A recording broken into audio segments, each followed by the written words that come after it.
El Islam nunca se recuperó de estos acontecimientos, que produjeron cambios sustanciales en las relaciones económicas en Europa.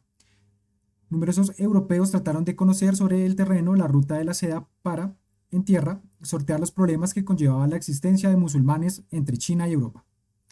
Ejemplos son el mercader veneciano Marco Polo y Ruy González de Clavijo, embajador castellano del rey Enrique III, que trató de abrir una embajada en la capital del imperio timúrida, Samarcanda, para generar una alianza comercial y política contra el imperio otomano.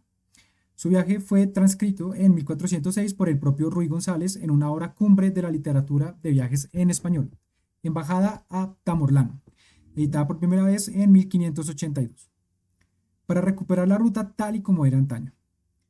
Motivos tanto religiosos como económicos, entre ellos contrarrestar la yihad islámica en Europa y recuperar Tierra Santa, Palestina, y que la nobleza de Francia, Inglaterra, los estados del Sacro Imperio, etc., controlaran el comercio con Asia y su entrada al Mediterráneo por Oriente Medio, fueron los que impulsaron las cruzadas, campañas bélicas entre 1096 y 1291. Hubo un total de 9 cruzadas, acabando la novena con la victoria islámica, cuyo statu quo solo se rompió tras las invasiones mongolas. Tras la cuarta cruzada, la ocupación latina de Bizancio, de 1204 a 1261, alteró la dialéctica de estados de Oriente Próximo y las rutas comerciales. Bizancio se vio privado de ingresos por tasas comerciales que le restaron poderío, pues el dinero era repartido por nobles y mercaderes genoveses y venecianos que aprovecharon la cuarta cruzada para hacerse con el control del imperio bizantino. Esto también afectó al comercio interior, pues a partir de entonces resultó más complicado encontrar productos manufacturados provenientes de estados cristianos de Europa Occidental. El aprovisionamiento de las grandes ciudades fue cada vez más difícil, pues se perdieron territorios en Anatolia y los Balcanes dedicados al cultivo de cereales. Al contrario que el resto de la Europa cristiana, Bizancio se ruralizó aún más. Los terratenientes alcanzaron un gran poder, desatendiendo obligaciones fiscales con el Estado. Los altos tributos bélicos, tanto a cristianos como a musulmanes, obligaron al Estado a poner en circulación buena parte del tesoro, hasta agotarse. El endeudamiento exterior solo pudo cubrirse con una débil fiscalidad que, tras la restauración del poder bizantino frente a Génova y Venecia, no pudo evitar la decadencia del imperio que, para el año 1400, acabó reducido a Mesenia, Salónica y Constantinopla, aisladas territorialmente entre sí.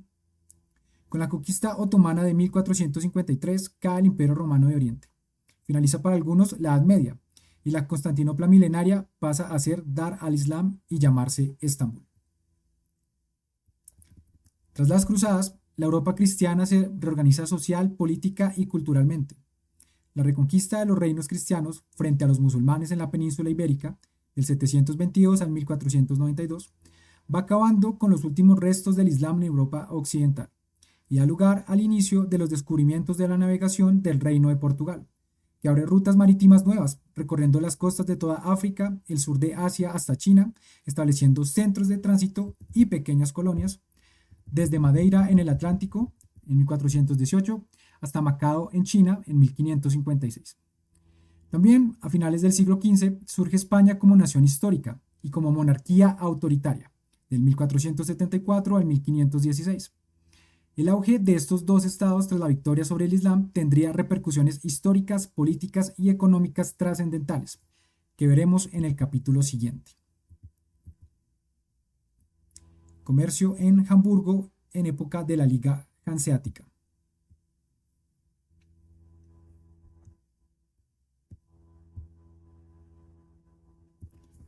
En el norte de Europa, las invasiones de pillaje vikingas finalizaron dando lugar a diversos estados como la Unión de Kalmar, del 1397 al 1523.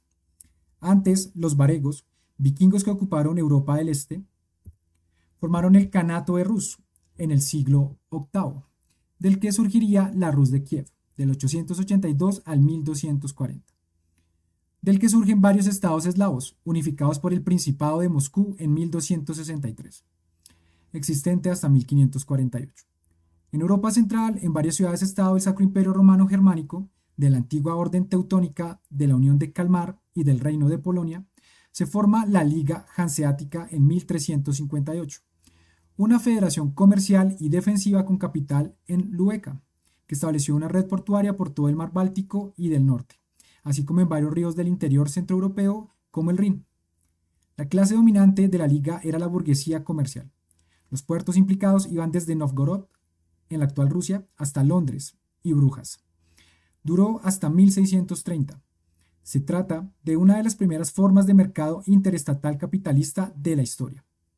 El comercio de granos, vinos, sal, pescado, lino, a través de buques de carga armados por los propios gremios, transformó las antiguas rutas de pillaje vikingas de aquellas aguas en rutas comerciales plenamente capitalistas todavía dentro del modo de producción feudal, y anticipando en parte el mercantilismo por llegar. Sin embargo, en el contexto de todos estos eventos se produce otro hecho económico crucial, que marca la transición del feudalismo al capitalismo. La acumulación originaria.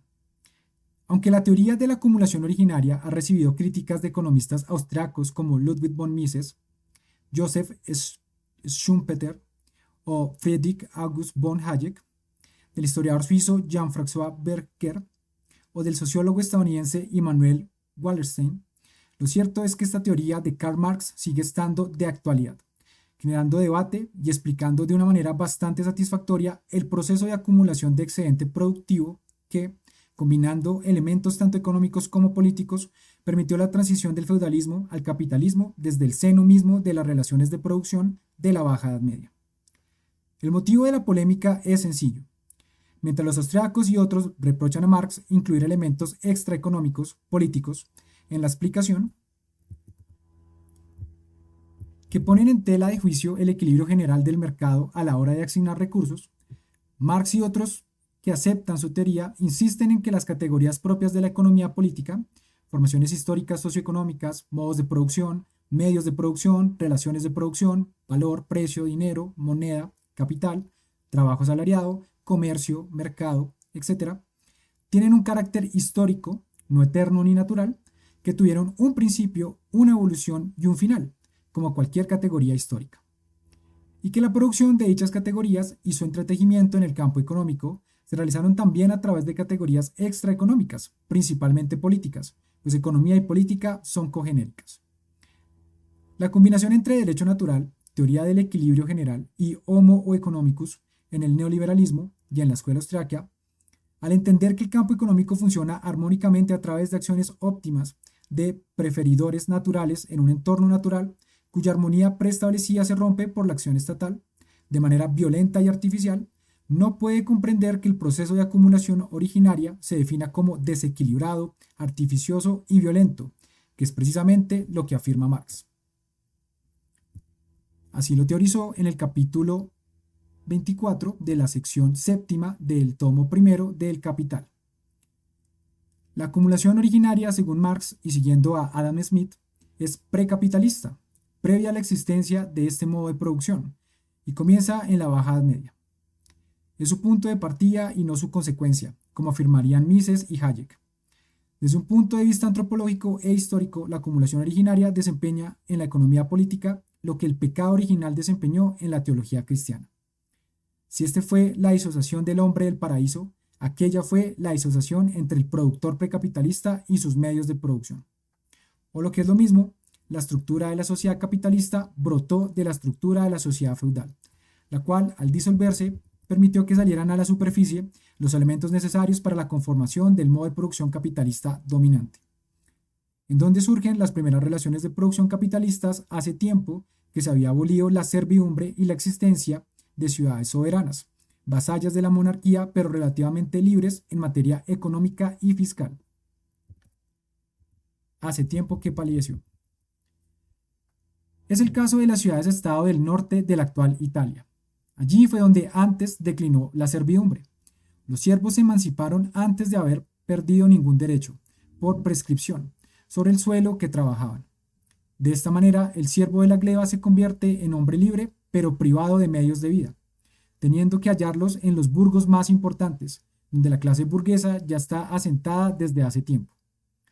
Al operarse, desde finales del siglo XV, la revolución de la primera globalización con el descubrimiento de América, las burguesías comerciales veneciana, genovesa, etc., florecieron, empujando a muchos obreros de las ciudades de nuevo al campo, pero para trabajar en la tierra según los métodos de la horticultura, en formas de explotación de la tierra que ya no eran feudales.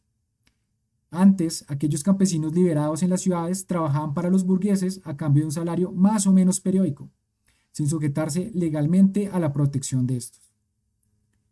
De esta manera nacen los modernos proletarios, productores de valor a través de su fuerza de trabajo, que es alquilada por los burgueses a cambio de un salario, que es el precio mercantil de dicho alquiler, permitiéndole adquirir medios de subsistencia en los burgos.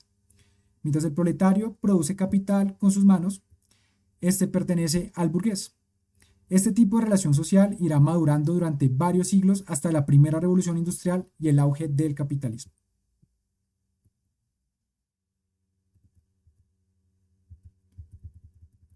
Campesinos medievales.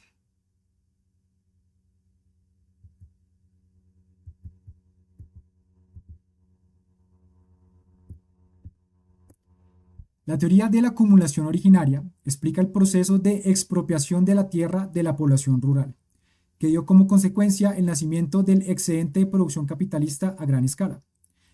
El poder del señor feudal, como el de todo soberano, no solo descansaba en su capacidad rentista, sino sobre todo en el número de súbditos que tenía, el cual, a su vez, dependía del número de campesinos independientes.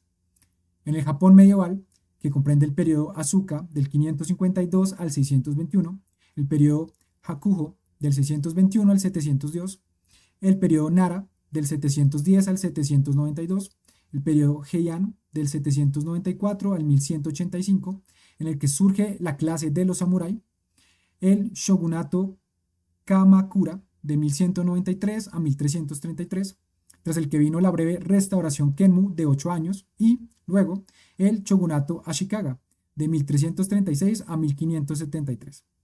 La organización puramente feudal de la propiedad inmueble y su régimen desarrollado de pequeña agricultura pudo mantenerse sin alteraciones capitalistas, salvo por influencia externa, hasta la renovación realizada por el shogunato Tokugawa del 1600 al 1868 y el inicio del Imperio japonés del 1868 al 1947 de matriz colonial. De ahí que el estudio del periodo Tokugawa en tiempos de Marx permitiera tanto a él como a otros historiadores y economistas comprender mejor el funcionamiento de la economía feudal europea y el paso del feudalismo al capitalismo, aunque Europa vivió una experiencia propia de evolución no extrapolable al Japón. En Europa, el preludio de la transformación que cimenta el modo de producción capitalista, además de las nuevas relaciones de producción surgidas entre los siglos XI al XIII en Europa Central, y la consecución de la Liga Hanseática se da en el último tercio del siglo XV. El licenciamiento de las huestes feudales lanzó al ya incipiente mercado de trabajo a masas de proletarios libres sin protección señorial. El poder real, que contó también con la burguesía para su desarrollo y evolución, aceleró dicha disolución por la violencia, aunque esta no fue la única causa. Los grandes señores feudales, dueños de latifundios, expulsaron también violentamente a los campesinos de las tierras que cultivaban, sobre las cuales tenían títulos jurídicos. Ocurrió al levantarse contra las monarquías que evolucionaban de un modelo feudal a otro autoritario en Portugal, España, los estados pontificios, Génova, Venecia, Francia, Inglaterra, el Sacro Imperio y Polonia. Esto arrojó a más campesinos y siervos a las ciudades, y terratenientes, nobles rentistas y burguesía rural usurparon sus bienes comunales. El florecimiento de las manufacturas laneras de Flandes y el alza de los precios de la lana sirvieron en Inglaterra para este tipo de movimientos. La servidumbre acabó devorada por guerras civiles y rebeliones sangrientas, convirtiendo las tierras de labranza medievales en tierras de pastoreo. El fin de la servidumbre en Inglaterra y el resto de monarquías autoritarias supuso el fin de la tierra comunal de los campesinos, salvo en aquellas tierras protegidas por la Iglesia Católica, al menos hasta la Reforma Protestante del siglo siguiente. La expulsión de los campesinos libres de sus tierras, además, permitió el aumento de los ejércitos en lo que respecta a sus efectivos, sobre todo en infantería.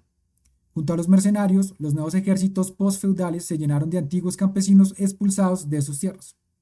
En el siglo XVI, la Reforma protestante, luterana, anglicana y calvinista, en la Europa germánica y anglosajona, expropió todos los bienes de la Iglesia Católica, impulsando con ello, según Marx, el proceso violento de expropiación de la masa del pueblo. La Iglesia Católica era propietaria mayoritaria del suelo cultivable en los reinos medievales, junto a los nobles. La persecución contra los conventos católicos lanzó a los campesinos que trabajaban allí y a los que comerciaban localmente con ellos a la pobreza y, en última instancia, a engrosar las filas del proletariado. Muchos bienes de la Iglesia se regalaron a validos de los reyes que aceptaron el protestantismo, vendidos a muy bajos precios a especuladores y a residentes en las ciudades que, al reunir sus explotaciones urbanas y rurales, arrojaron de ellas en masa a antiguos tributarios, que trabajaban la tierra de manera hereditaria por generaciones. Así, el derecho de los labradores empobrecidos a percibir una parte de los diezmos de la Iglesia, algo que les estaba jurídicamente garantizado, fue confiscado. La pauperización de la población inglesa obligó a tributar un impuesto de pobreza a través de las Poor Laws, tratando de obligar a los campesinos expulsados a encontrar trabajo en las ciudades para poder pagar, manteniéndose incluso después de la primera revolución industrial. La abolición no ya solo de servidumbre, sino de la propiedad del campesino libre sobre la tierra que trabajaba mediante la reforma protestante y, más adelante, por las revoluciones jacobinas y liberales en la Europa católica, con sus desamortizaciones de los bienes de la Iglesia, convertía a los campesinos o en proletariado o en pobres. Francia tuvo su propia Poor Law, con las ordenanzas de Moulins en 1571 y el edicto de 1656.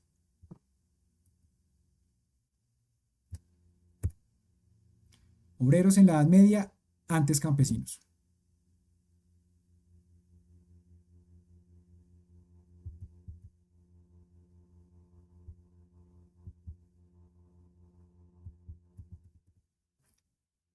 Si bien es verdad que las relaciones de producción capitalistas surgen en un contexto bajo medieval de hegemonía religiosa católica, la reforma protestante acabó con el patrimonio eclesiástico, baluarte detrás del cual se atrincheraba el viejo régimen de propiedad territorial.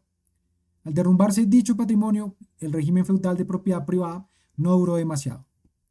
Este modelo fue seguido tanto en el norte de la actual Alemania como en Dinamarca y Suecia, la Holanda de Guillermo de Orange, de 1533 a 1584, Inglaterra y Escocia.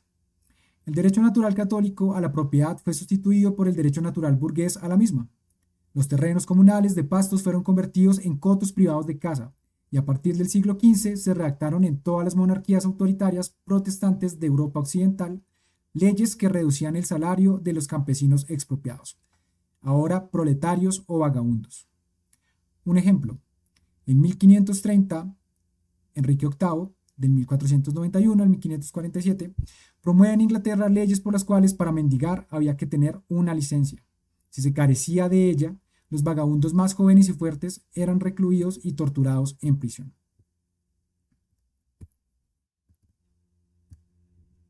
Los obreros no podían percibir salarios mayores que los estipulados por ley en la Inglaterra de la reina Isabel I.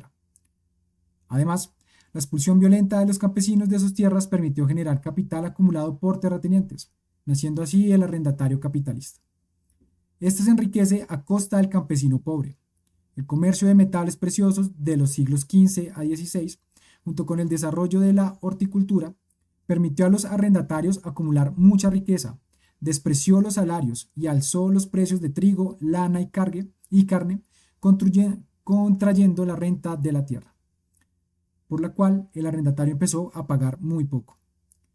Surgen nuevas instituciones económicas que enriquecen el campo de las categorías económicas, pero se reparten el botín que la acumulación originaria, en su fase protestante, libera. Esto repercute también en las relaciones políticas. En expresión de Marx, en la esfera económica, por ejemplo, son el financiero, el bolsista, los comerciantes, los tenderos, los que se quedan con la mejor parte. En los pleitos se alza con la cosecha el abogado. En política, el diputado es más que sus electores, el ministro más que el soberano. En el mundo de la religión, Dios es relegado a un segundo plano por los profetas, y estos, a su vez, por los sacerdotes, mediadores imprescindibles entre el buen pastor y sus ovejas. La revolución agrícola del siglo XV ayuda a formar un mercado interior, estatal, que posibilitaría siglos después el auge del capital industrial. La propiedad feudal y los gremios impedían al dinero capitalizado en la usura y al comercio convertirse en dicho capital, hasta que se produjeron todos estos fenómenos aquí relatados. La existencia, a partir del siglo XVI, de población con capacidad para trabajar por un salario, mantuvo la ley de oferta y demanda de fuerza de trabajo según las necesidades de explotación del capital. La coacción extraeconómica inicial, de esta manera, dejó poco a poco, aunque nunca completamente, que las leyes naturales de la producción regularan lo que ocurría con esta población. Pero esto no sucedió de manera completa hasta 3 siglos después.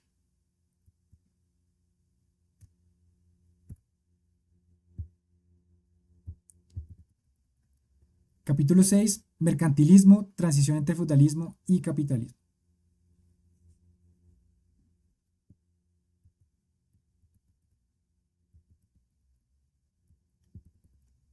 Entre el siglo XV y el XVI se inicia un proceso que se extendería hasta mediados del siglo XVIII, que señala los albores del modo de producción capitalista, pero que tarda todavía 3 siglos en convertirse en hegemónico, pues las relaciones sociales y económicas feudales todavía resistirían ese tiempo, en el cual surgen formas sociales nuevas propias exclusivamente de dicho periodo de transición entre el feudalismo y el capitalismo, que es conocido históricamente como mercantilismo. Durante el mercantilismo, y por primera vez, la guerra comercial entre estados, continuación evidente de la acumulación originaria, se vuelve global. La independencia de los Países Bajos respecto de España, declarada en 1581, admitida en 1648 con la Paz de Westfalia, que permite a los neerlandeses comenzar su propia expansión comercial a través de un imperio de nuevo tipo, colonial, universaliza el proceso de acumulación originaria.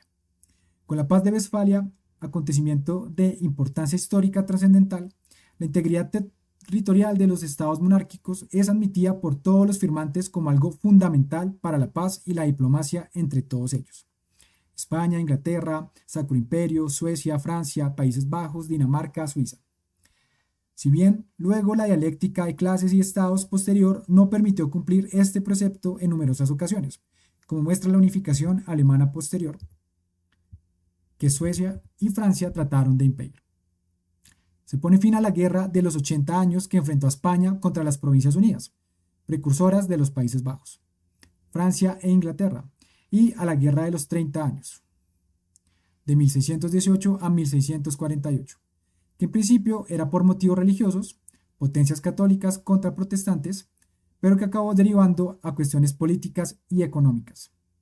La Paz de Westfalia supone el punto de inflexión por el cual las monarquías autoritarias del Renacimiento, en las que el poder político se concentra en el rey, el cual mantiene mediante equilibrios y pactos peculiaridades territoriales y privilegios administrativos de grupos heredados de la Edad Media, feudos, municipios, universidades, gremios, familias, fueros, dan paso a las monarquías absolutas, en las que el monarca concentra todos los poderes del Estado, es fuente de soberanía y el territorio le pertenece a él en exclusiva.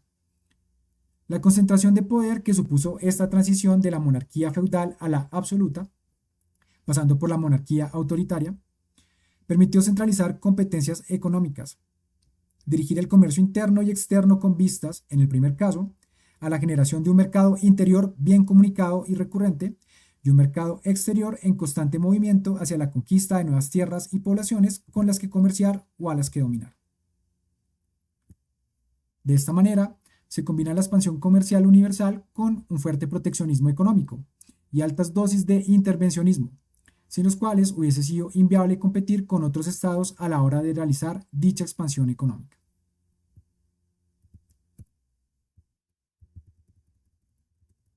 Puerto de mar típico del mercantilismo.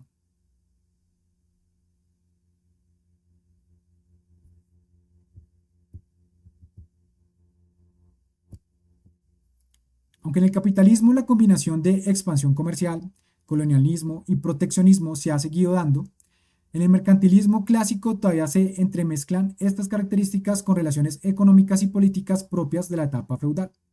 Equilibrios gremiales, servidumbre, primacía de la agricultura sobre la industria, dominio de la nobleza y el clero como clases dominantes a nivel político, a pesar del empuje burgués, unión del trono y del altar en el poder del Estado, proletariado urbano minoritario, control de la moneda, monopolios estatales y concesión de monopolios privados a miembros de las clases dominantes, subsidiando sus empresas, protección de la producción local frente a las mercancías extranjeras, prohibición de exportar metales preciosos, etc. La ciudad vuelve progresivamente a primar sobre el campo, convertida de nuevo en centro de poder político, económico y cultural.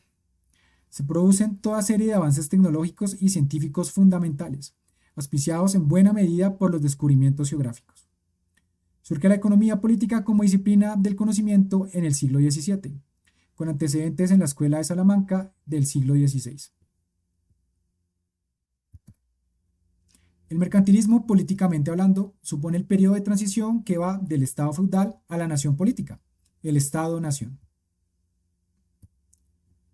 Imprenta, Renacimiento, descubrimiento de América y expedición Magallanes-Elcano, la primera globalización. Nuevas ciencias surgen, se dan grandes novedades tecnológicas, se amplía la cartografía terrestre y marítima, se produce el descubrimiento y justificación de la existencia de un cuarto continente, América, que amplía el mapa mundi de Ptolomeo, siglo II después de Cristo, redescubierto hacia el 1300, que separaba el mundo en 3 continentes, África, Asia y Europa, lo que supone un cambio económico, científico, político y cultural solo comparable al surgimiento de la agricultura y de la escritura. Esos son los elementos con los que arranca el mercantilismo.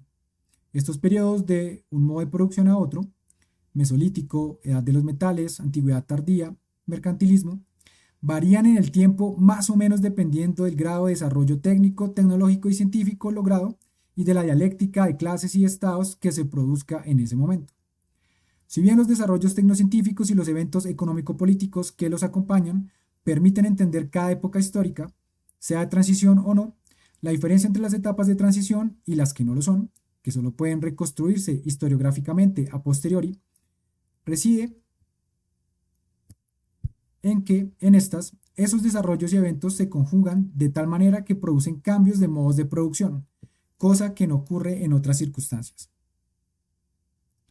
La combinación entre el perfeccionamiento de las primeras técnicas de caza y recolección, la manufactura de piezas cada vez más compleja para las tareas de explotación de recursos y el asentamiento estable en zonas de grandes ríos y mares, con multitud de animales y plantas, que permitió reorganizar los clanes en tribus unificadas entre sí, permitió el paso del Paleolítico al Neolítico. La combinación entre revolución neolítica y desarrollo de la minería, la metalurgia, la siderurgia y la escritura, junto con el paso de sociedades humanas a políticas, marcó el tránsito de la prehistoria a la historia, particularmente el despotismo hidráulico. La combinación entre el desarrollo del molino hidráulico, el surgimiento de los latifundios y la pérdida de capacidad tributaria por parte del Estado sobre las clases dirigentes urbanas, desplazando éstas al campo y provocando la conversión de esclavos en campesinos siervos, marcó el tránsito del esclavismo al feudalismo. En el caso del mercantilismo, ocurre esa misma combinación. Después de la rueda, la escritura, el molino hidráulico y el reloj mecánico, técnicas que evolucionan hacia la máquina herramienta, y, por influencia científica en su desarrollo, se convierten en tecnologías, la invención tecnológica que marcó tanto el inicio como el desarrollo posterior del mercantilismo es la imprenta. Aunque pueden rastrearse protoimprentas en la antigua Roma y en la China medieval, ya se inventó el primer sistema de imprenta de tipos móviles de porcelana con caracteres tipográficos chinos tallados. En aquellos contextos no existía la producción industrial de libros para consumo de particulares en un sentido mercantil.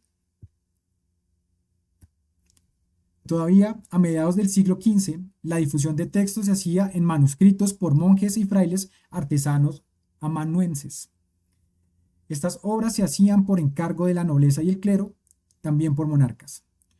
Muchos copistas eran analfabetos, por lo que se limitaban a dibujar signos, letras, palabras, frases que no entendían, lo cual era útil cuando se encargaban de textos prohibidos. El proceso de producción de cada pieza podía durar una década.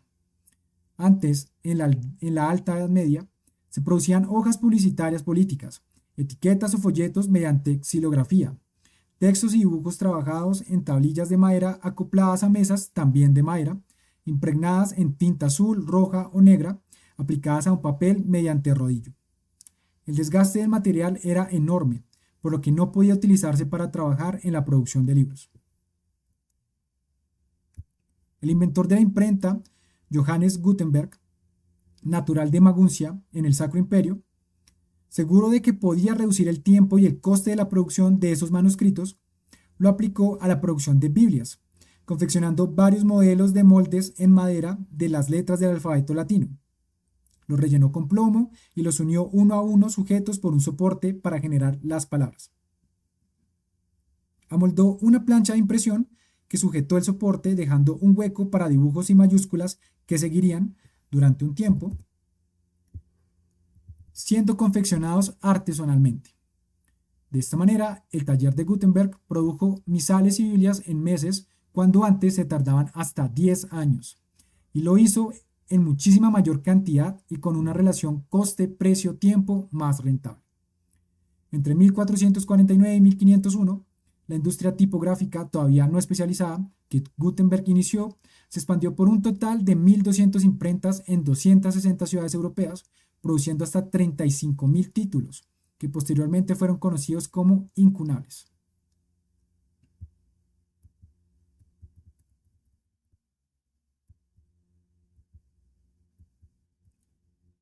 Imprenta germánica del siglo XV en dibujo de la época.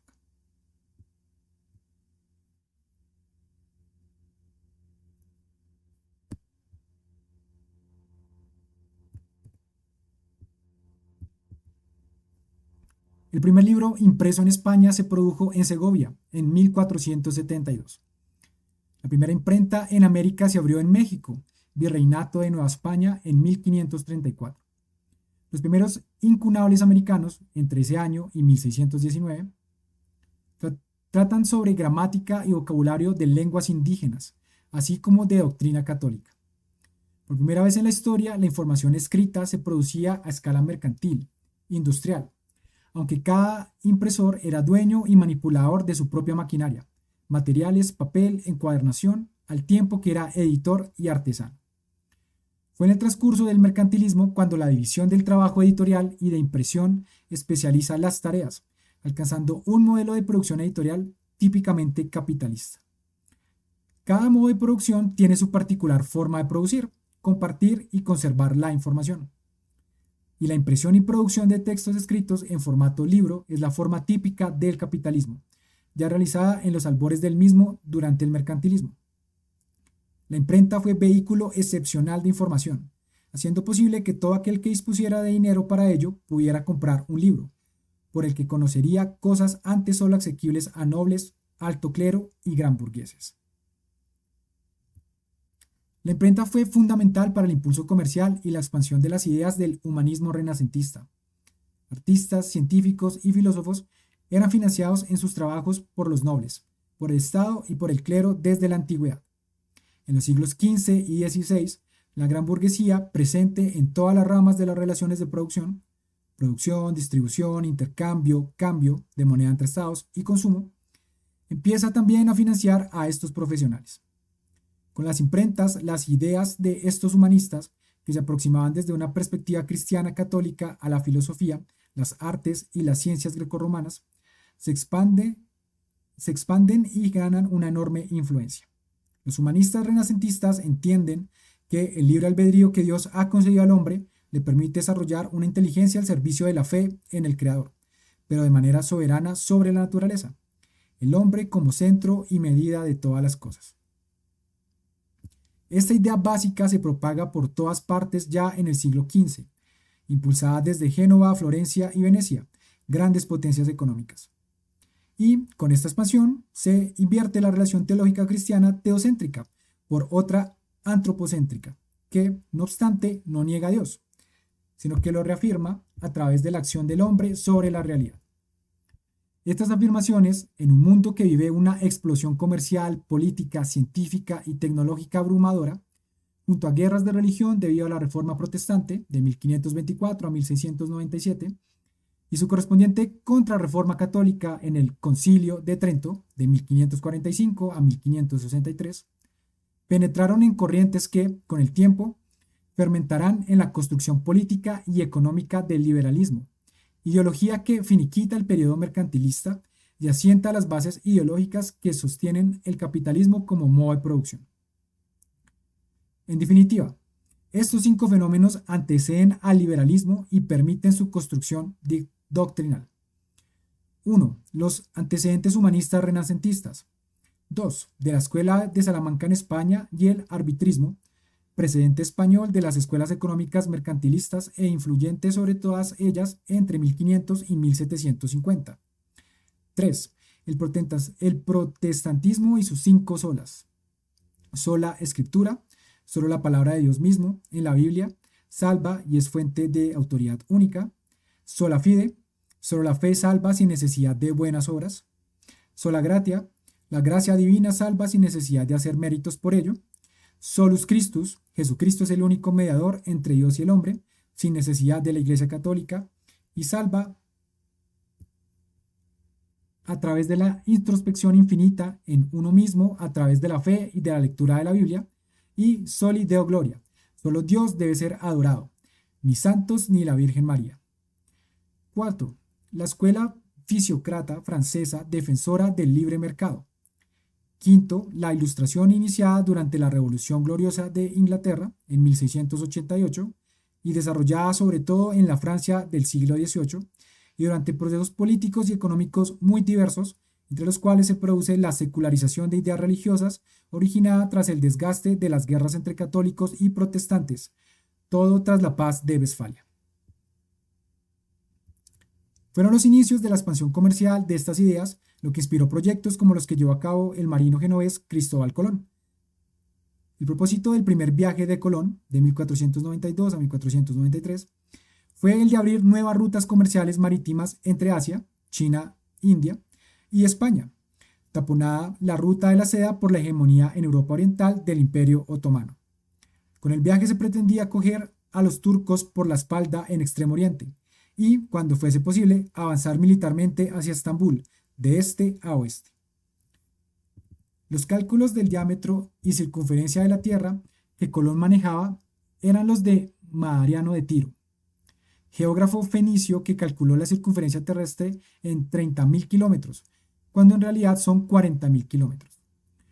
Cuando, el 12 de octubre de 1492, desde las carabelas de la Pinta, la Niña y la Santa María, avistaron tierra, Colón pensó que aquello corroboraba su cálculo. Realizó 3 viajes más, de 1493 a 1496, de 1498 a 1500 y de 1502 a 1504, en los que fundó la Isabela en la isla de la Española, en 1494, primera ciudad española levantada en América. También llegó a América del Sur y descubrió el río Orinoco. Puso pie en tierra continental en la actual población de Macuro, Venezuela, y recorrió las costas caribeñas de América Central. Al llegar al actual Panamá en 1502, los indios le dijeron que andando 9 kilómetros hacia el sur divisaría otro océano. Colón no quiso seguir a pie la ruta porque buscaba una salida a ese otro océano sin dejar de navegar.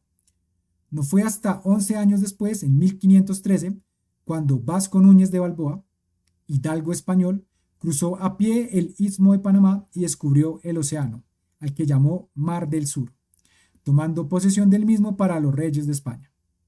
Más tarde sería conocido como Lago Español, por la cantidad de expediciones españolas que lo cruzaron y exploraron.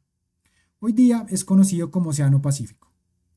En ninguno de esos viajes, durante los cuales ya se producían otras expediciones españolas, portuguesas y de otras monarquías al continente, Colón se percató de que no era Asia, ni el paraíso terrenal, como llegó a pensar. En viajes en los que se pretendía abrir una nueva ruta comercial con Asia, Colón pensó que había llegado a Zipango, Japón, siendo en realidad la isla hoy conocida como La Española, donde se encuentran los actuales países de Haití y la República Dominicana. Y se murió sin ser consciente de que se había topado con un cuarto continente antes desconocido. Fue el navegante florentino naturalizado español, Américo Vespucio, miembro de la Casa o Lonja de Contratación de Sevilla, destinada al control de la actividad comercial y del tránsito de personas de España a América, quien en sus obras Mundus Novus de 1503 y Carta a Soderini de 1507 de gran éxito comercial en toda Europa Occidental, afirmó que las tierras descubiertas eran un continente al que él denominaba Nuevo Mundo, y que el cartógrafo del Sacro Imperio, Martín Valdes-Semüller, de 1470 a 1520, en el Mapa Universalis Cosmographia de 1507, llamó en su honor América. El contexto de descubrimiento se cierra así con el contexto de justificación. Aquí un mapa con los viajes de Colón. Regálenme un segundo, tomo un poco de agua.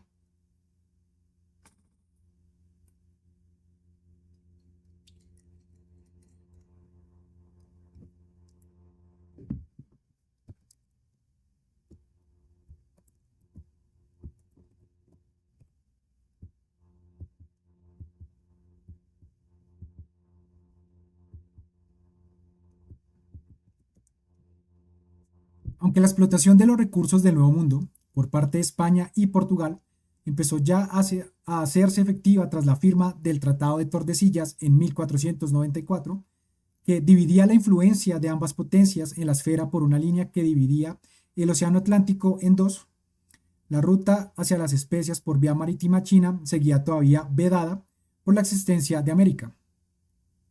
En el reparto de estas zonas de influencia por el tratado, la línea situada a 370 leguas al oeste de las islas portuguesas de Cabo Verde permitía que Portugal siguiera controlando las rutas comerciales que había establecido llegando al Cabo de Buena Esperanza en la actual Sudáfrica, desde donde partían al Océano Índico y el sur de Asia, donde estableció puestos de control marítimo comercial cuando Vasco de Gama descubrió la ruta marítima a la India de 1497 a 1498, lo que permitió a Portugal controlar el Índico y el comercio de especias por esa ruta. España se garantizaba, así, el control de las islas y tierras americanas descubiertas, salvo una pequeña porción de tierra en América del Sur, donde los portugueses lograron establecer 12 capitanías en la llamada entonces Tierra de Santa Cruz.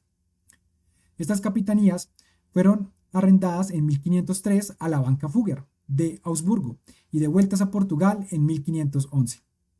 En estas tierras abundaban el árbol llamado Palo Brasil, que acabó denominado al territorio cuando se unificaron las capitanías para facilitar la gestión, llamando a la entidad resultante Estado del Brasil.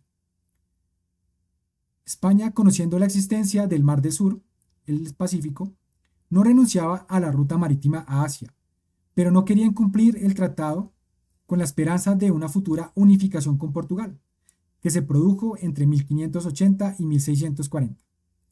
Los portugueses incumplían constantemente el tratado, expandiéndose hacia el oeste y el sur, y por ello la conquista terrestre de América urgía a España, así como navegar hacia el oeste hasta Asia, encontrando una ruta que lo permitiera. El navegante portugués naturalizado español, Fernando de Magallanes, con un plan similar al de Colón, convenció al rey español Carlos I de España y V del Sacro Imperio Romano Germánico, de 1500 a 1558, hombre más poderoso de su tiempo, para financiar la misión a través de las capitulaciones de Valladolid, en 1518. 239 hombres, entre españoles, portugueses, venecianos, irlandeses, romano-germánicos, subsaharianos y un traductor malayo, se embarcaron en la aventura, en un total de 4 naves. Zarparon en 1519, llegando a la bahía de Guanabara, donde se encuentra ahora Río de Janeiro, 4 meses después. Hacia el sur descubrieron el estuario del Río de la Plata, que recorrieron pensando que era el paso al otro océano. Más al sur descubrieron nuevas costas, que Magallanes bautizó como Patagonia. En marzo de 1520 llegaron a la actual bahía de San Julián, en Argentina, donde acamparon para pasar el invierno. Las estaciones invierten en el hemisferio sur. Tras una sublevación y una pérdida de una de las naves, Magallanes reemprende el viaje hasta que, entre octubre y noviembre, cruzaron el difícil estrecho, que hoy tiene el nombre de Estrecho de Magallanes, llegando al Pacífico, nombre que ellos mismos le dieron al Mar del Sur debido a lo tranquilas que encontraron las aguas. Antes de cruzar el estrecho, otra nave se sublevó y regresó a España. Tardó 3 meses en llegar a tierra, siendo su tripulación pasto del escorbuto y el hambre, habiendo poca y mala comida en los navíos. En marzo de 1521 descubren la isla de Guam, perteneciente a las Marianas. Aprovisionados y asistidos por nativos, 10 días después llegan a la isla de San Lázaro, hoy conocidas como Filipinas. En abril, tratando de conquistar las islas, Magallanes desafía a Lapu-Lapu, de 1491 a 1542, jefe de la isla de Mactan, en una batalla donde Magallanes resulta muerto. El resto llegó días después a Cebú, donde 30 de ellos fueron asesinados en un banquete organizado por el Rajá de la isla. Solo quedaban 2 naves, que llegaron a las Islas Molucas, hoy Indonesia, en donde el rey de Tidore, llamado por los españoles Almanzor, les permitió comerciar. Consiguieron llenar las 2 naves de clavo, especia molida muy fuerte para la comida y elaborar cigarros. Por una avería, una de las naves, Trinidad, se quedó a reparar y trató de retornar por el Pacífico hasta Panamá. La otra nave, la Victoria, continuó el viaje hacia el oeste. Al mando se encontraba el español Juan Sebastián Elcano, que atravesó el Índico y dio la vuelta al Cabo de Buena Esperanza, evitando los puertos africanos controlados por portugueses. Llegó a Sanlúcar de Barrameda el 6 de septiembre de 1522, desde donde remolcó el barco hasta Sevilla por el Guadalquivir. La carga de clavo en la nao Victoria permitió cubrir de sobra los gastos iniciales de la expedición, de la cual solo regresaron 18 vivos, más otros 12 apresados en Cabo Verde días después, y los 5 supervivientes de la Trinidad, que se reparó en Tidore. Tratado de Tordesillas de 1494.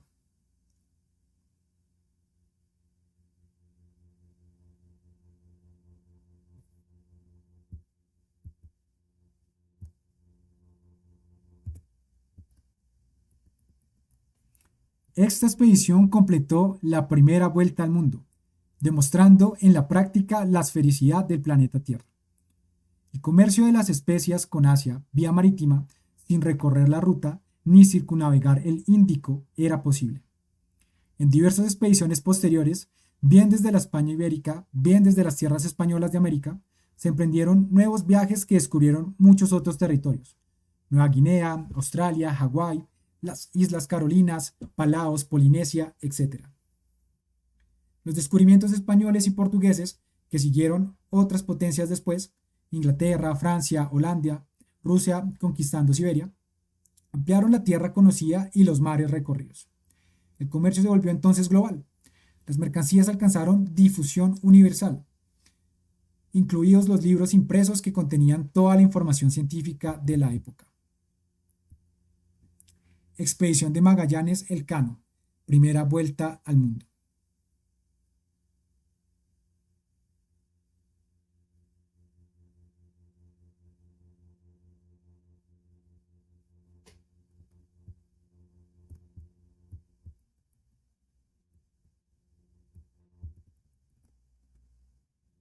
La primera globalización, la mercantilista, se había completado y la habían realizado Portugal y, sobre todo, España.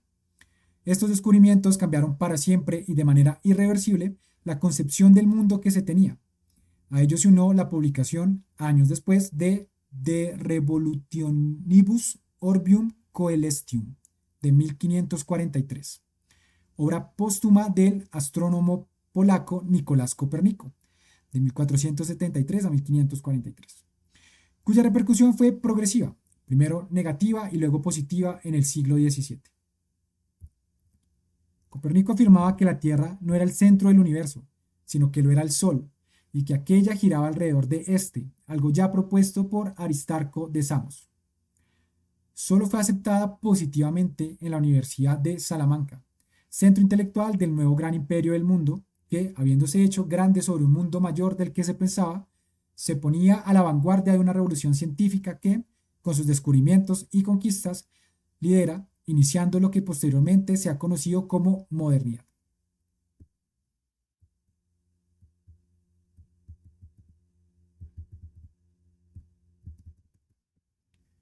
Un ejemplo de sociedad política transicional, ni feudal ni capitalista, el Imperio Español.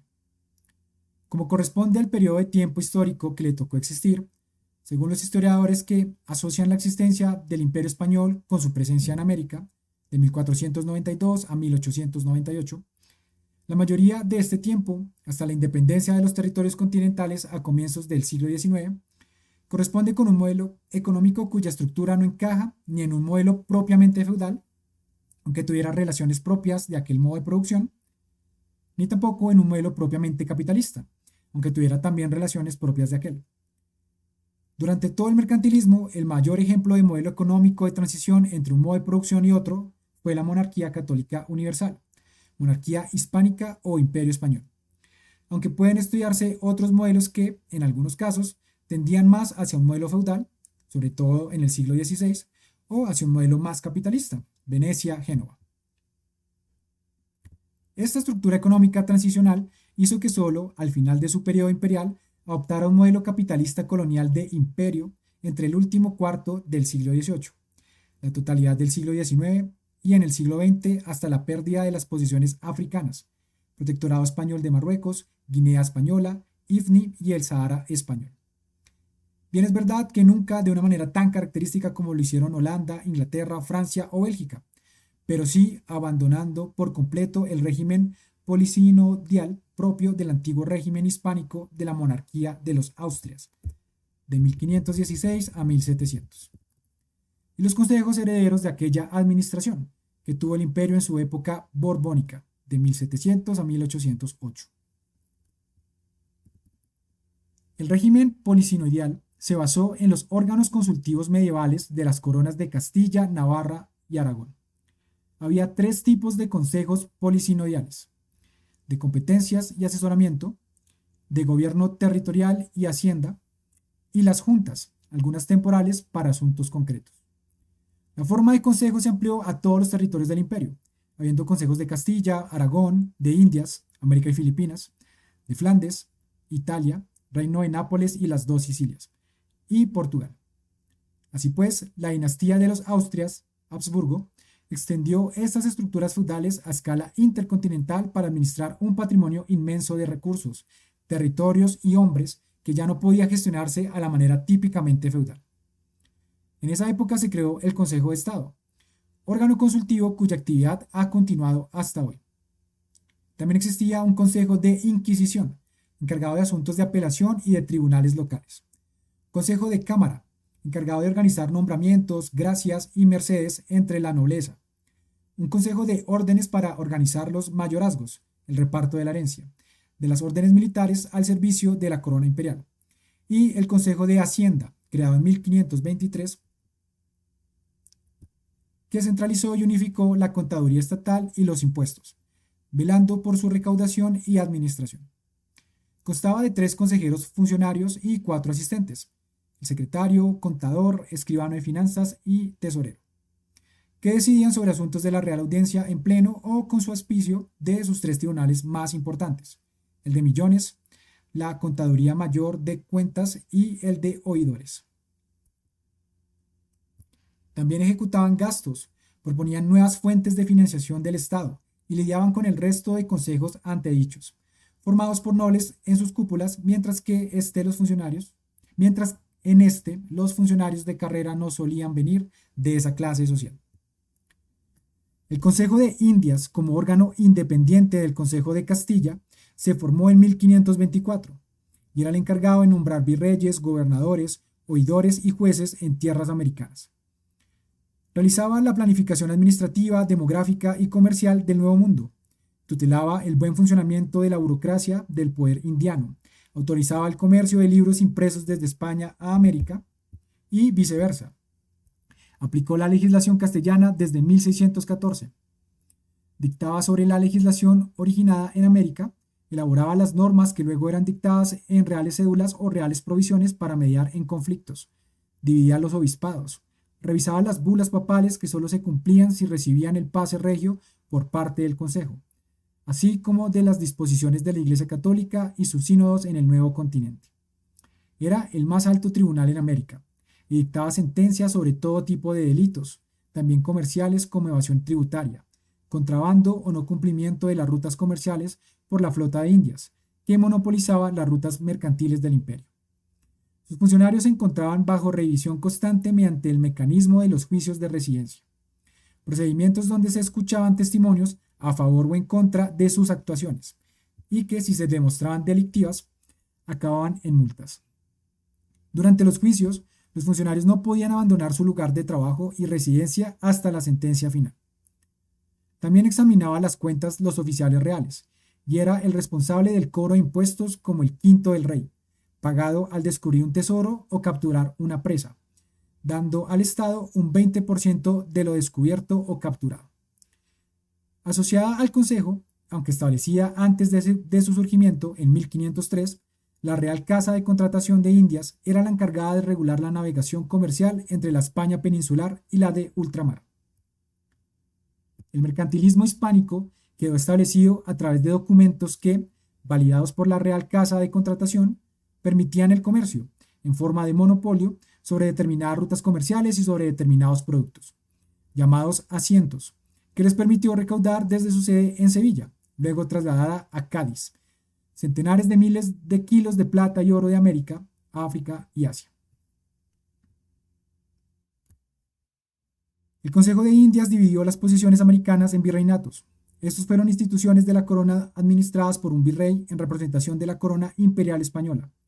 Esta forma administrativa original del Imperio Español fue copiada más tarde por franceses, Virreinato de Nueva Francia en Norteamérica entre 1534 y 1763, portugueses, Virreinato del Brasil de 1763 a 1808, y rusos, varios territorios entre 1776 y 1796.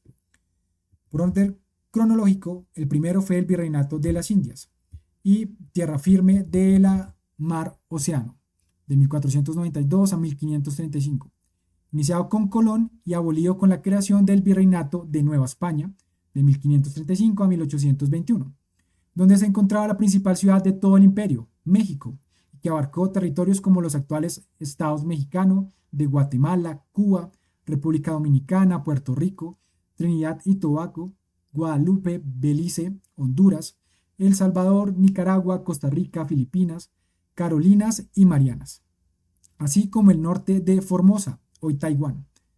Los actuales estados de Florida, Washington, Oregon, Texas, Arizona, Nuevo México, Utah, Colorado, Nevada, California y partes de Luisiana, Oklahoma, Kansas, Wyoming, Montana e Idaho en los actuales Estados Unidos de América, y el suroeste de la Columbia Británica, en el actual Canadá. En Sudamérica se creó el Virreinato del Perú, de 1542 a 1824, que abarcaba desde el actual Panamá a Tierra de Fuego en la Patagonia, salvo el realengo de Venezuela, dependiente directamente del rey y los territorios portugueses. Con posterioridad fue dividido en dos virreinatos más, el de Nueva Granada, 1717 a 1819, al norte, actuales Panamá, Colombia, Venezuela, Guyana, Ecuador, norte de Perú y el noroeste de Brasil, el de Perú con capital en Lima, y el Virreinato del Río de la Plata, de 1776 a 1814, que abarcó los actuales países de Bolivia, Paraguay, Uruguay y Argentina, así como parte de Brasil y de Chile, cuya capitanía general pertenecía al Virreinato del Perú. Las capitanías generales tenían cierta autonomía respecto de los virreinatos, así como las reales audiencias, que también eran parte de estos. La administración política del imperio se conjugaba con una administración económica particular, cuya estabilidad duró más de 3 siglos. No obstante, en los inicios del imperio tuvo que establecerse una codificación jurídica que, con adaptaciones posteriores a contextos históricos y demográficos distintos, se mantuvo estable, sentando además precedentes jurídico-políticos y económicos sin los cuales no puede entenderse la hegemonía española durante esta primera globalización. En 1511, el rey Fernando el Católico, de 1452 a 1516, convocó una junta de juristas y teólogos que, tras un año de deliberaciones, concluyó con la promulgación de las leyes de Burgos que abolieron la esclavitud de los indios americanos y sancionaron la conquista y evangelización de aquellos. siguiendo la tradición medieval de la Reconquista. Se reconoció al indio como súbdito del rey de España, hombre libre y con derecho a la propiedad, con el deber de trabajar para la corona. Podía moverse por todos los territorios de la monarquía universal, sin ser explotado. Para garantizar este tratamiento, se crearon dos instituciones. Una, el requerimiento, un texto que debía leerse a viva voz por los conquistadores a las asambleas y autoridades indoamericanas como procedimiento para exigirles convertirse en súbditos del rey, de las leyes españolas, y colaborar con los conquistadores en las tareas económicas y administrativas. La otra, la encomienda, institución de origen medieval castellana y aragonesa por la que un grupo era obligado a retribuir a otro en trabajo o especie para disfrutar de un bien o prestación. Fue muy empleada para conseguir que los indios trabajaran en las minas a cambio de dinero. El caos inicial que provocó fue criticado por el gobernador Nicolás de Obando, que pidió a la corona que la conversión de los indios al catolicismo se hiciera sin explotación en las minas, que se les congregara en pueblos, luego ciudades, y que se fomentaran los matrimonios interraciales. Con Obando, la encomienda cambió de sentido, dejando de ser perpetua y durando solo unos años. Y durando solo unos 2 años.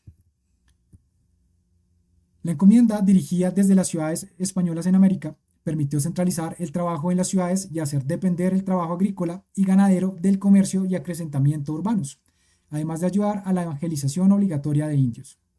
Sin embargo, las leyes de Burgos no impidieron la continuación de ciertos abusos e incluso se dieron casos de rebeliones de encomenderos, como la del Virreinato del Perú en 1544, abortada en 1548.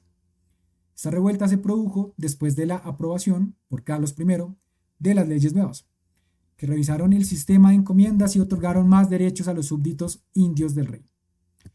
Estas leyes y las de Burgos son precursoras del derecho internacional público y, según algunos, de la Declaración Universal de los Derechos Humanos de 1948. El Imperio Español.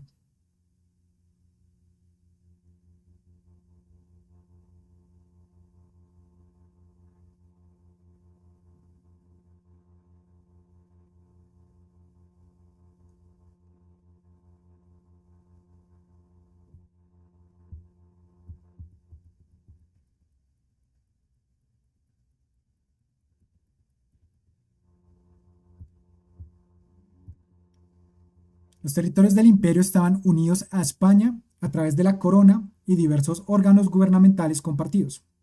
Aunque la evolución del comercio mundial durante el mercantilismo permitió la configuración de imperios coloniales propiamente capitalistas, España no se configuró como tal en América. El colonialismo se definió en otro lugar como sigue.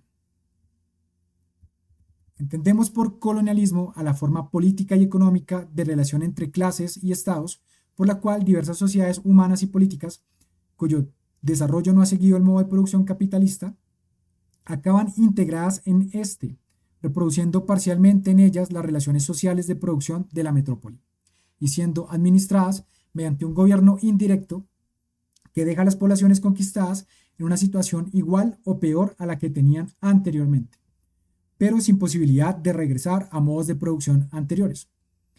Además, los sujetos de las poblaciones conquistadas apenas se mezclan con el nuevo sujeto dominante, y su estatus jurídico nunca alcanza el de súbditos en igualdad de condiciones o de ciudadanos de pleno derecho, respecto de los de la metrópoli, pudiendo adquirir la condición de súbditos, pero siempre por debajo de los súbditos autóctonos metropolitanos. La clase dominante de la metrópoli jamás reproduce totalmente el entramado institucional, cultural y administrativo de dicha metrópoli en las colonias. Y en algunos casos, la fuerza de trabajo colonial solo ha de ser formada para asegurar la supremacía del poder político y económico instalado en las colonias. Esta fuerza de trabajo, además, es susceptible de eliminación física parcial en tanto que capital sobrante o excedente de producción. Al mismo tiempo, el dominio colonial asegura a la clase dominante en la metrópoli la explotación sobre la fuerza de trabajo autóctona de dicha metrópoli, llegando a enfrentar los intereses de unos y otros para dividir fuerzas.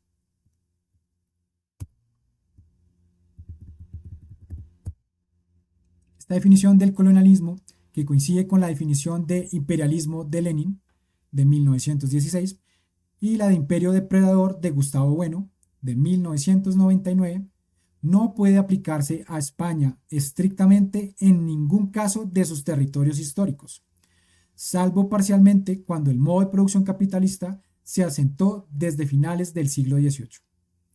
En cambio, el gobierno era directo sobre los virreinatos a través de los consejos imperiales, que elegían a los funcionarios, representantes jurídicos y virreyes bajo sanción del rey. Y al igual que hizo Roma, España sí reprodujo las instituciones de la metrópoli en todos los territorios conquistados, hasta el punto de en que, aunque la corte se encontraba en Madrid, los virreinatos americanos, particularmente el de Nueva España, eran el centro demográfico, económico y territorial del imperio. Incluso algunos nobles y burgueses criollos del Nuevo Mundo, muchos mestizos, eran más ricos y ostentaban mayor patrimonio que sus pares ibéricos. Nicolás de Obando trasplantó a América la organización arquitectónica urbana de las ciudades castellanas. El llamado modelo obandino se basó en el poblamiento de territorios nuevos, la promoción del desarrollo urbano, la estimulación del mestizaje sexual, la elección local de alcaldes y corregidores y la promoción social urbana mediante el mérito personal. Este modelo pudo implementarse otorgando tierras a indios y peninsulares, siguiendo el modelo del repartimiento de tierras de la Reconquista. Así hizo Hernán Cortés tras conquistar Tenochtitlan. Alonso de Ojeda, fundador de Venezuela, perfeccionó el modelo, trazando un cordel en el plano de las nuevas ciudades que permitiese conservar el templo mayor, inspirado en el trazado clásico del castrum romano o cuadrícula. Las calles eran rectas, las manzanas cuadradas o rectangulares, como los ensanches decimonónicos de Barcelona y Madrid, que se unificaban en la Plaza de Armas. Una plaza mayor, también cuadriculada, basada en el viejo foro romano, que sería el centro de la vida urbana. En esta plaza, a un lado, estaría la iglesia central o catedral, y a otro el cabildo, de origen canario y basado en los ayuntamientos medievales. Este modelo se basaba en las plazas de las ciudades de Roma, con el templo de Júpiter a un lado y las dependencias municipales al otro. Salamanca o Madrid siguieron este modelo en la península, y en América fueron generadas ciudades de esta clase, como San Juan de Puerto Rico, Santa Marta, Cartagena de Indias, Panamá, Campeche, Veracruz, La Habana o Santo Domingo, entre otras. El modelo obandino fue sustituido por el mendocino en 1535 de Antonio de Mendoza, virrey del Perú, basado en generar ciudades con calles anchas, soleadas y ventiladas, adecuadas para la circulación de carros y carruajes, con edificios no muy altos. Puebla de Los Ángeles, Valladolid y Oaxaca de Juárez siguieron este modelo, ideal para la circulación terrestre de mercancías que unía a todas las ciudades del imperio a través de caminos terrestres larguísimos, llamados caminos reales, que al modo de las calzadas romanas unificaban mercados terrestres desde California y Texas hasta Chile y Buenos Aires. Tenían entre 8 y 10 varas de anchura de medida, por la que pasaban carros tirados por caballos. Dichos caminos estaban llenos de pequeñas misiones religiosas. Esta red de transporte comercial terrestre también comunicaba centros urbanos de gestión importantes, como los hospitales, que seguían el modelo ya instaurado por los reyes católicos, organizando el Tribunal Real Protomedicato, que examinaba a los que quisieran obtener la licencia médica. Muchos médicos españoles pudieron ir a América, cuando Nicolás de Obando mandó construir el primer hospital de América, el Hospital San Nicolás de Bari, en Santo Domingo de Guzmán, La Española, con el fin de mitigar las epidemias devastadoras que cercenaron la vida de los indios caribeños en su contacto con enfermedades traídas del Viejo Mundo. Esos hospitales sirvieron de red en el imperio para la Real Expedición Filantrópica de la Vacuna, dirigida por el médico Francisco Javier Balmís, que vacunó de la viruela a toda la población del imperio entre 1803 y 1814, en la que sería la primera expedición sanitaria de la historia, llegando a vacunar también a población en Cantón, China. Hubo luego más hospitales, mayores en tamaño que catedrales y cabildos, un total de 25, solo entre 1500 y 1550, además de otros más pequeños en pueblos de más de 500 habitantes entre los caminos reales. Plaza de Armas de Cusco, Perú.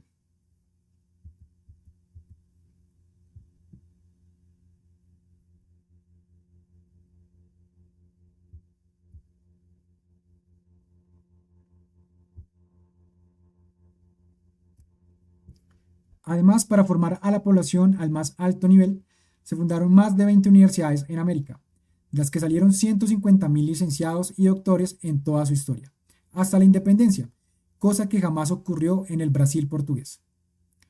En ellas empezó el estudio concienzudo de las lenguas americanas precolombinas, que fueron codificadas y compendiadas. Esta red institucional, que no era colonial, permitió conectar las nuevas ciudades fundadas no solo a través de caminos terrestres, sino con las rutas marítimas que atravesaban el Atlántico y el Pacífico constantemente, por lo que las ciudades portuarias tenían que tener un buen acondicionamiento para la recepción de mercancías, cuyo monopolio comercial trató de ser barrenado constantemente por corsarios y piratas, a sueldo o no de potencias rivales como Inglaterra u Holanda, quienes también asaltaban los galeones españoles en busca de oro, plata y materias primas de todo tipo.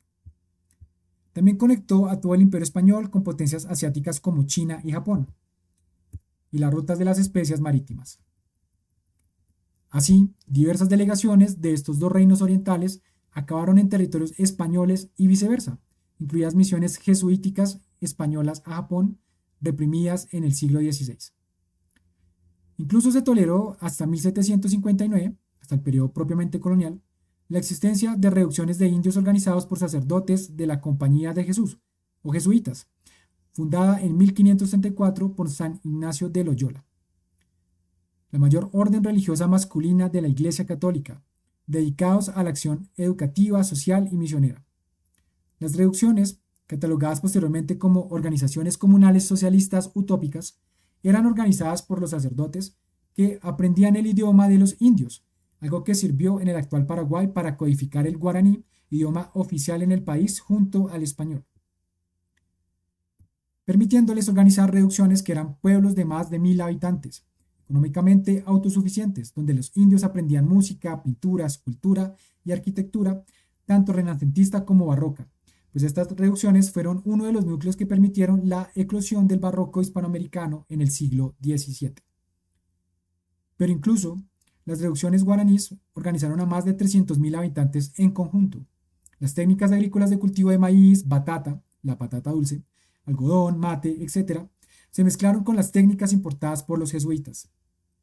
El intercambio era a través del trueque y el tráfico de bienes era intenso, gestionado centralizadamente desde la localidad de Candelaria, hoy en Argentina.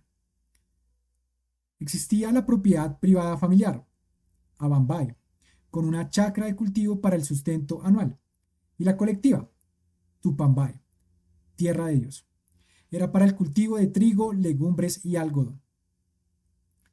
Cada localidad se especializaba en un tipo de producción: siderurgia, metalurgia, carpintería, cocina, telas, instrumentos musicales, y en todas se fijó la jornada laboral en 6 horas diarias, dedicando el resto del día a la oración, la educación o al desarrollo de las artes.